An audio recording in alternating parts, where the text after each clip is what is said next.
guys and welcome back to my channel. So, kumusta naman kayo guys? Okay, so ang tagal din natin hindi gumawa ng collective na medyo naging busy. Puyat din ako nitong mga nakaraan sa dami ng inasikaso. So, yun guys, tignan natin no. Bago natin tignan yung energy mo at ng person mo, tignan muna natin yung full spread ng card. Kanino bang love reading ito? Okay, so yan guys, gusto ko lang kayo guys pasalamatan no, sa walang sawang pagsubaybay sa ating mga love reading. Kung kayo ay bago pa lang sa ating channel, mag-subscribe na po kayo guys. And i-click mo na rin yung ating notification bell para lagi po kayo guys updated sa ating mga bagong upload. Okay? So, tignan natin guys, kanino ba itong love reading? Nakalimutan pa ba akong i-announce? Ayan, sa mga gusto magpa-private reading, pwede nyo ako guys i-message sa Jade Tarot. Okay? And pag wala ko guys upload, pwede nyo guys panoorin yung mga dati na nating upload na collective kasi yan naman guys ay timeless. Baka makaresonate pa rin po kayo. Okay? Tingnan natin kanino ba itong love situation, spirit guide.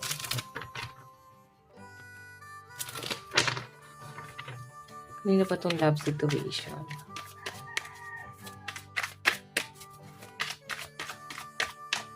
So guys, meron tayong 9 of Swords. May mga pagod na.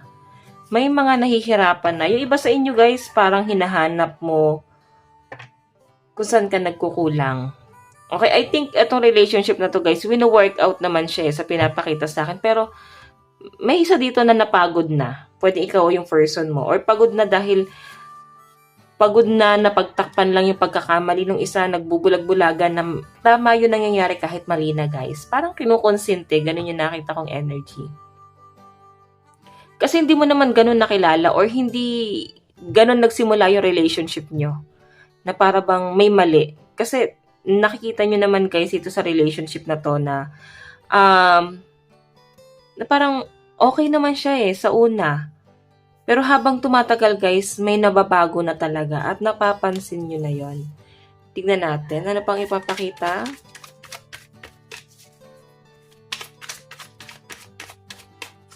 Meron tayong death. So, ayan guys, ang pinapakita sa akin, parang starting over again. Parang bigyan muna natin ng space yung isa't isa. Pag nahanap na ulit natin yung sarili natin, nahanap na ulit natin yung inner child, saka natin to balikan. Ngayon kasi guys, nakakita ko para bang, parang nahirapan na kayong huminga. Both side, parehas kayo. May something na dito sa relationship na to na parang hirap na kayong ipaglaban. Hirap na kayong i-manage. O yan no, may mga naista ko. Tignan natin. Kanino po itong love situation? Okay, sa chismis din guys. Ay, pasensya na tumatalon yung cards. Dahil din to guys sa chismis. Maring may sabi-sabi, usap-usapan, na ganito, ganyan, ganyan. Walang katapusang pakikinig ba sa sabi-sabi ng ibang tao? Kasi kayong dalawa lang naman guys yung dito character. Kayong dalawa lang guys yung parang pakikisamahan ng isa't isa. So, kung ikaw or yung person mo, meron na kayong nararamdaman na malilit sa relationship na to, pag-usapan nyo guys. Hindi nyo yan guys kailangan pang tanungin sa mga friends mo, sa mga taong hindi naman alam kung ano yung nangyayari sa relationship nyo. Siyempre, magbe-base sila sa nararamdaman mo. Maring kulang din yung nagiging kwento mo or pwede yung person mo to guys kung nagtatanong siya sa mga friends, no? Maring may kulang kasi rito guys. Okay? Nagkukulang na to. So, sino magbe-base? Sino ba ang nagiging bida? 'Di ba? Huwag nyo guys isali ang ibang tao dito sa relationship na to. Kasi kayong dalawa lang guys ang magkakasundo rito. Sabihin na natin na nagsabi ka kunyari sa mga friends mo, ay ganito si ito na nangyayari sa amin, parang may mali na. So, ano sabihin ng mga friends mo? Hiwalayin mo na yan, toxic na yan, hindi na yan mag-work. Kasi ayaw rin nila guys ng stress. Okay? Ayaw ka rin nilang ma-stress. Okay? So, tignan pa natin. Meron tayong, ayan, gusto mong maging okay ka ulit. Or pwedeng, ayan, yung iba sa inyo siguro nagpapatarot din kayo. or natatempt na rin kayo, yan, magpa-private reading ka kasi dito yung High Priestess. O, pa-private reading ka kung ikaw interested. So, sa pinapakita sa akin dito, guys, maring nagiging kalmado ka na lang. Kung kayo, guys, ay naghiwalay na ng person mo, nagiging kalmado ka na lang pagkasama mo yung mga friends mo, katrabaho mo, nasasabi mo sa ibang tao yung nangyari sa'yo, na i-release mo. Tama yun, guys. Huwag mong ipunin. I-release mo. Nandito pa rin, guys, yung the lover. So, I think, magiging maayos pa rin tong relationship na to. Okay? So, tignan pa natin, guys. Iusog lang natin, guys, itong nagagalaw ko yung mga pasensya na. Usog lang natin to. So, guys, malakas ang energy ng mga Gemini, Aquarius, Gemini, Libra. Ayan, puro air sign. And Aries, Leo, Sagittarius. Okay? Water sign, Cancer, Pisces, and Scorpio. Wala naman, so far guys, wala pa ako nakitang may money involved. Ano lang siya guys, kumbaga, masyadong lumiit ang mundo nyo, parehas.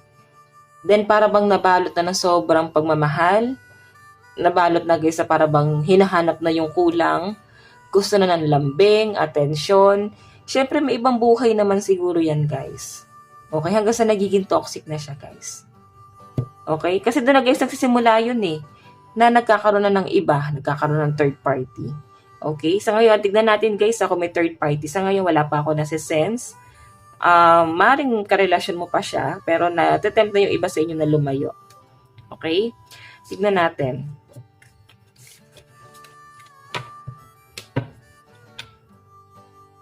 Okay.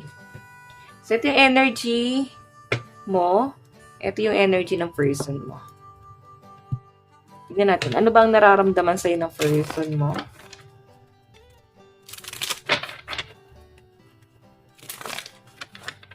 Nararamdaman sa'yo ng person mo. Okay, isa pa daw.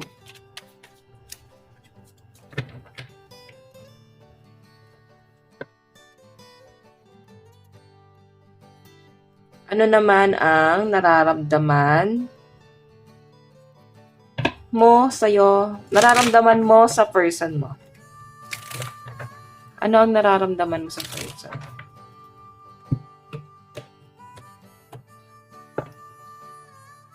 Okay, so guys, nararamdaman ng person mo, Queen of Cups. So, mahal na mahal ka pa rin ng taong to, guys. Okay, kahit anong mangyari, ang dami ng gulo, ang dami nyo ng pinagdaanan, ups and down, nandun pa rin sa point na ayaw niya pa rin sukuan itong relationship na to. Pero titignan natin. Okay, sa ngayon kasi guys, Queen of Cups punong-puno pa rin siya guys ng ng pagmamahal sa'yo. Pure. Okay, tingnan natin guys, ano naman ang tingin niya sa'yo ngayon? Naku, ikaw yung lumalayo. Eight of Cups nakikita niya na para bang mahal mo pa rin daw siya, pero maaaring kinokontrol mo. Maaaring nararamdaman niya guys yung unti-unting pagbabago mo, or maaaring hindi mo na rin siya guys, nararamdaman mo na rin na parang hindi ka na nagiging kampante. May mali dito sa relationship na to. Kung bakit tumatalikod ka na dito kahit mahal mo pa si person mo. Siguro ilang beses na rin siya guys nagsinungaling sa inyo. Hindi nagpapakatotoo sa inyo. Nararamdaman mo na hindi pure yung intention. Okay, so tignan pa natin guys. Action netong person na to. Page of Wands. May nakikita akong travel sa kanya. Siguro guys, ito ay mag-a-abroad or nasa abroad. Or pwedeng gusto niyang bumiyahe papunta sa'yo. Gusto niya mag-effort. Yun ang nakikita ko sa kanya. Nakakatuwa guys kasi kahit lumalayo ka, gusto kanyang habulin. Okay? So, tignan natin ano pa yung ipapakita ng inyong card. Awat tayo ng card ng person mo, overall energy. Meron tayong 8 of Pentacles. Gusto niyang patunayan talaga yung sarili niya kasi 8 of Pentacles Marami siyang gustong i-offer sa inyo guys. Huwag ka lang mawala. Yun ang nakikita ko sa kanya. Kung ito guys ay nagkaroon na ng ending sa inyo, gusto niyang bumawi ngayon. Kung ikaw ay lumayo na dito guys, gusto niyang habulin ka ngayon. Gusto kanya ulit ipanalo. Tignan natin. Bottom of the deck. Nakikita niya na marami ka nang tinitignan ngayon. Ang laki na ng pagbabago mo ngayon. Si person mo sa nakikita ko, hindi rin kasi siya nakontento, no? Marami siyang tinitignan marami siyang option. Maraming distraction sa paligid niya. Hindi lang to guys sa connection sa ibang tao, kundi pati sa ambisyon niya guys. I think mataas ang ambisyon ng person mo. Marami siyang gustong mangyari. So, sa side ng person mo, malakas ang water sign, Cancer, Pisces, and Scorpio. Capricorn, Taurus, Virgo, and Aries, Leo, Sagittarius. So guys, kung itong person na to lumalayo siya, nakikita niya kasi na siguro nakukulangan siya. Nakukulangan itong person na to sa support na binibigay mo. Nararamdaman niya na parang, mahal kaya ako nito? Or baka may iba siyang intention. May money involved ako nakikita kasi guys. Okay, so tignan natin guys sa side mo, anong nararamdaman mo sa kanya. Baka yun guys yung tingin niya lang, no? Hindi ko naman guys sinasabing lahat. Okay, ano yung nararamdaman mo sa kanya? 6 of Cups, so iniisip-isip mo pa rin, nami-miss mo pa rin. Okay?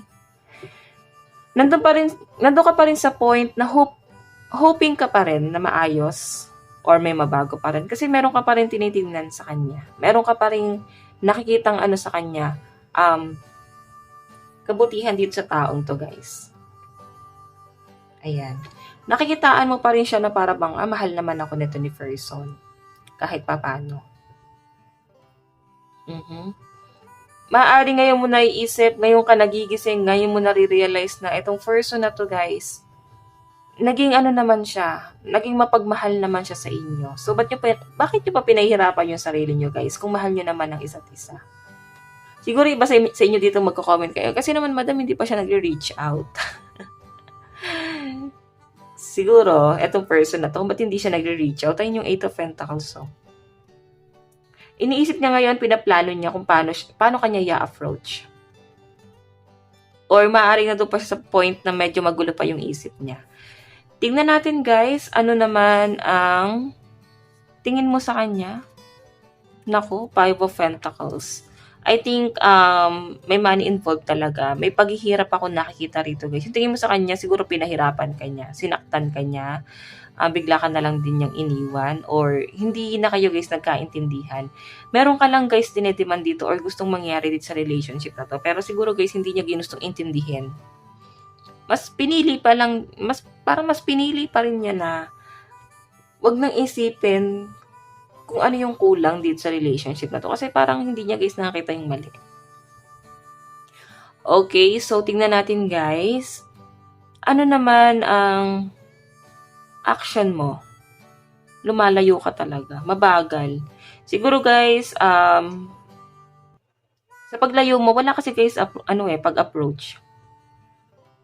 Sa paglayo mo dito guys, iniisip mo pa rin na hahabulin ka niya.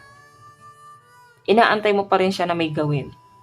Binibigyan mo pa rin siya ng chance na may gawin. Okay? So, tignan natin guys, ano yung yung overall energy mo. Family. Siguro may family kayo. May asawa kayo. Mag-asawa kayo. Ganyan. Or pwede nagplano kayo. Siguro kung may anak kayo guys, iniisip mo na lang na iniisip niya ba yung anak nyo? Or kumusta na ba yung anak nyo?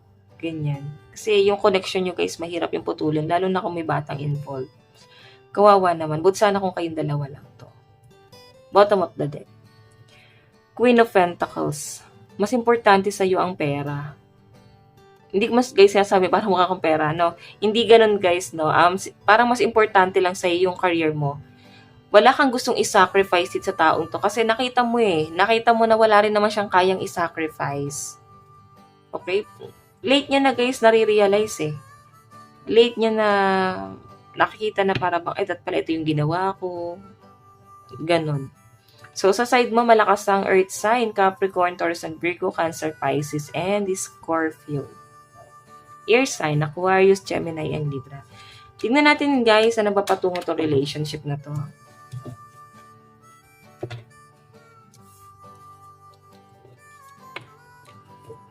Saan na patungo?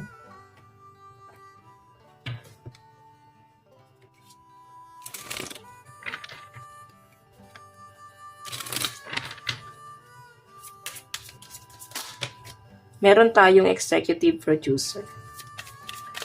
Okay. The limo.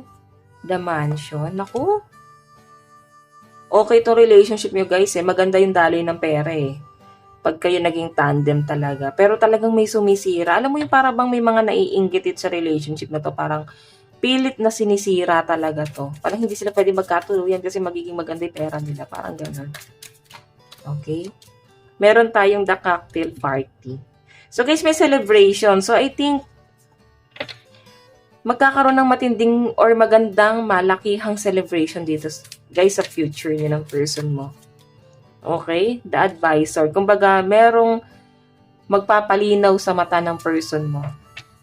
Merong matinding mag-a-advise sa kanya. The lovers, bottom of the deck, guys. Nakikita ko na magiging maayos din itong relationship niyo, no? Mauwi pa rin kayo, guys, sa kasalan. Mauwi pa rin to guys, sa parang mas pipiliin niyo pa rin yung isa't isa. Parang hindi niyo pa rin talaga kayang i-let go yung isa't isa, guys. So, sa nakikita ko sa kanya, yan, no? The late bloomer. So, kung may mga plano kayong bumuo ng pamilya, guys, tutuparin pa rin yan ang person mo. Hahabulin ka pa rin ng taong to, guys. Kahit na parang nakikita niya na lumalayo ka na rito. Okay? Aayusin pa rin ng person mo yung relationship mo sa pinapakita sa akin. So, tignan natin, guys. Love advice. Meron tayong keep an open mind. Diba? May magpapalinaw sa mata ng person mo. And possible na sa'yo rin. Yung tipong nagmo-move on ka na, tapos biglang sabi na, uy, okay si ano, ganito, ganyan. So, parang nandun ka sa point na, ay, kailangan ko pa bang ayusin? Ganyan, ganyan. Or pwede naman, guys, na ito ay wala kayo talagang relationship, no? At the first place, na wala talaga kayong relationship. Kumbaga, wala kayong label. So, nakikita ko, guys, pwedeng mabigyan kayo ng higher commitment soon. Diba? Kasi the lovers, eh. Siguro nakukulangan ka kasi nakita mo walang plano. Parang hanggang dito na lang ba ako sa pagiging walang label? Oh, flirt, diba? Puro flirt na lang ba ang gagawin niya? Wala ka bang gagawin? Ganon? Wala ba siyang gagawin? So, I think, guys, ayan na. Mabibigyan na kayo, guys, ng ano. Finally, mabibigyan na to, guys, ng label. Title. Okay? Marami lang talagang humaahad lang. Romantic feelings. Wala ko nakitang mali talaga sa relationship na to kasi puro magaganda talaga, guys. Okay? So, guys, ito lang naman po ang inyong love reading. Kung nagustuhan mo, mag-iwan ka ng like and comment. Mag-subscribe na rin po kayo guys sa ating YouTube channel. Bye-bye, guys. God bless and love you all. Thank you.